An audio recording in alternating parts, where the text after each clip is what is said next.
How to get your M10 started? Follow these steps and you'll hit the road in no time. First, take out the box. Get a knife. Cut it open. Get the M10 out. Within the package, you'll find a charger, the installation tools, a bell, the handlebars, and the user manual. Take the handlebars, lift the stem, and lock the safety mechanism. Install the right handlebar by turning inwards. Slide the bell onto the left handlebar. Secure the left handlebar by turning inwards as well. Get the screwdriver and fasten the bell. Secure the brake lever using the provided Allen wrench.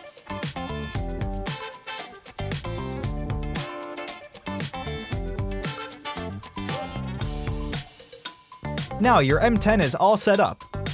Press the left button to turn on the M10. Press the button twice to switch between riding modes. Press and hold the right button to turn on the lights. Press and hold the left button to turn off the M10. Pull the throttle and hold for 6 seconds to activate the cruise control. And that's how you get your M10 ready. Now, go have some fun!